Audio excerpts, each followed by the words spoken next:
I've been playing Mistfall Hunter for about a week now, and one of the biggest questions I see new players asking is, how do I get stronger?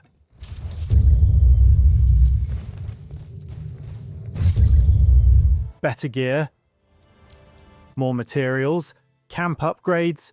The answer is Gildenblad.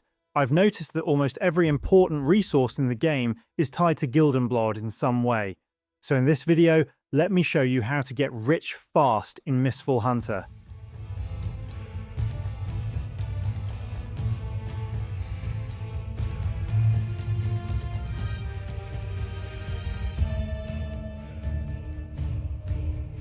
Let's start by making a small investment. If you've already done a couple of runs, you should have at least a little bit of money saved up from looting and selling items through the auction house.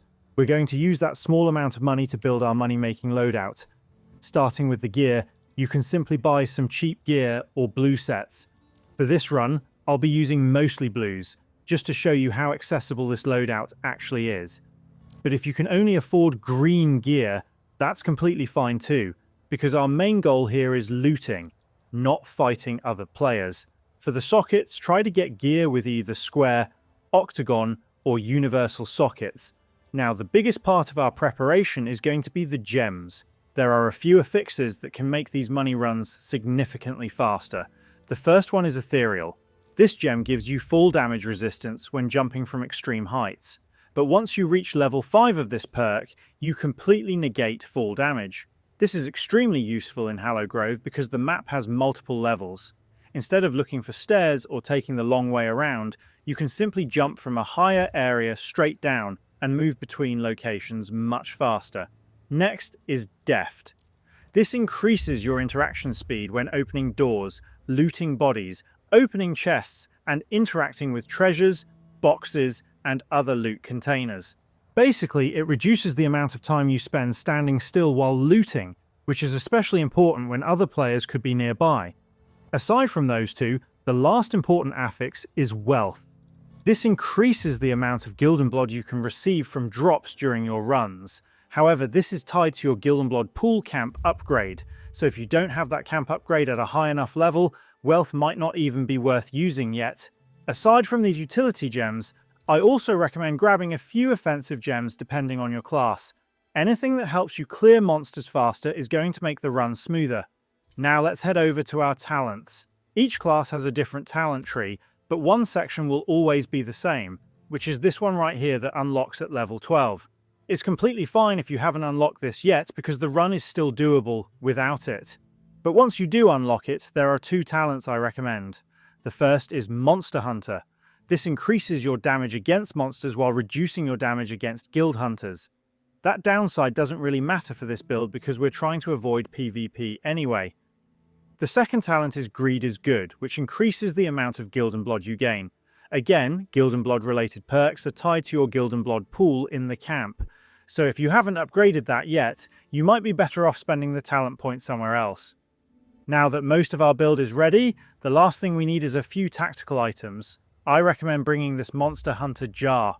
It deals true damage based on a monster's maximum HP, which makes it an insanely good opener against elites. You can also bring a spellbound key if you have some extra money. This can help us move through certain areas much faster. Now before we head out, there are 3 rules we need to follow. Rule number 1. Avoid engaging with other players. Our build is focused entirely on clearing monsters quickly, moving around the map, and looting treasures. We're going to be at a disadvantage if we get into a proper PvP fight, so unless you have a very easy opportunity, just avoid other players.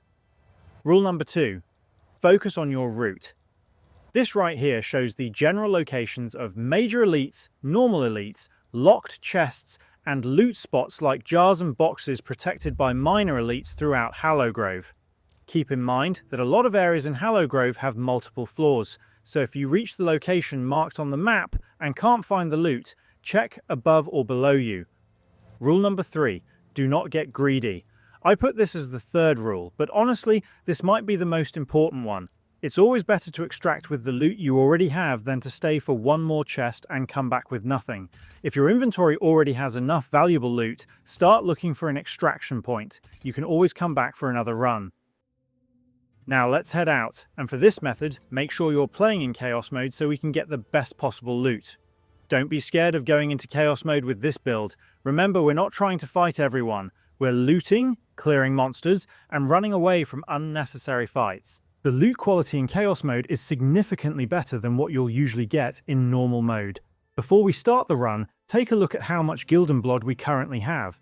We'll compare this number once we finish. Once we load in, remember that our route is the priority. Looking at our spawn point and the loot map I showed earlier, our best route starts from this location. From here, we'll slowly work our way toward the next major loot spot in this general area. Then circle back toward the closest return chime. Sometimes enemies will be guarding loot, so it's usually worth clearing them out and checking the nearby camps. Our first location is right here. There's a treasure chest inside this loot zone, which you can also see marked on the map.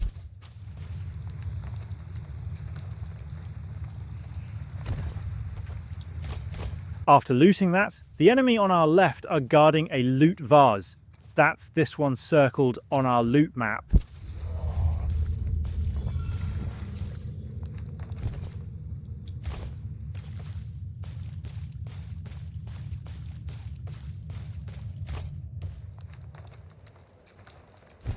And there we go. We already found our first unidentified item, which is immediately a massive win for this run. Next up is this elite on the bridge. Sometimes these elites don't guard anything, but based on my runs, they seem to have a higher chance of dropping unidentified loot. Unfortunately, this one only dropped blues.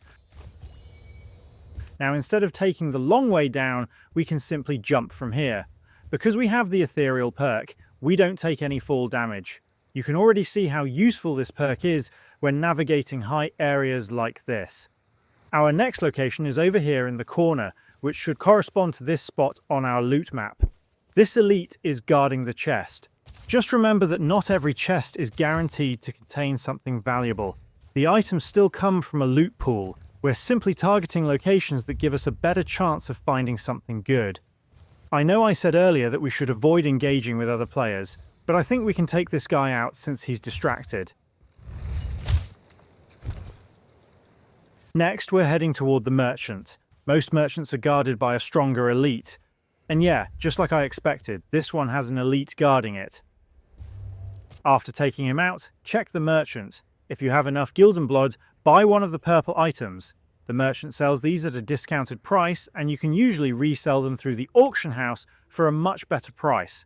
That's basically free profit added to the run. Next, there are two relatively easy chest locations in Verdant Grounds, so let's head over there. The first chest should be right here, but unfortunately it's already been looted, so instead we'll head toward the nearby elite.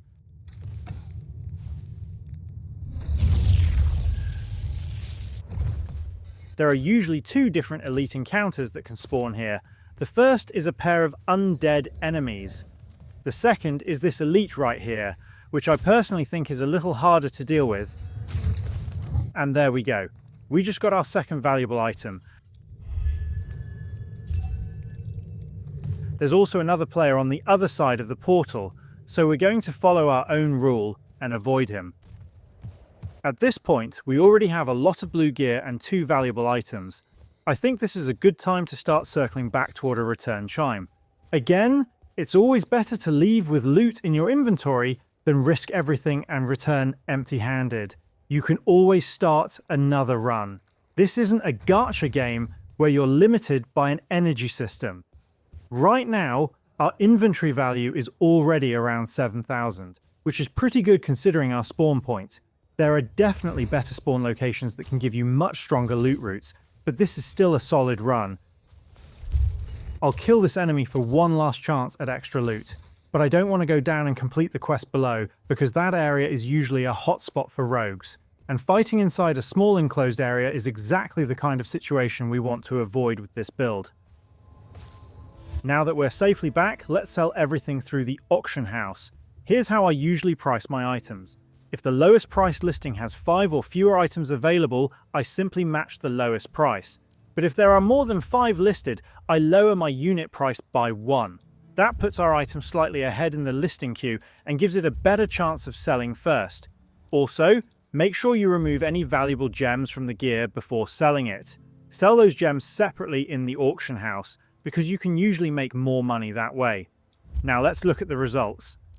We started with around 3,000. After selling everything from the run, we're sitting at roughly 7,400.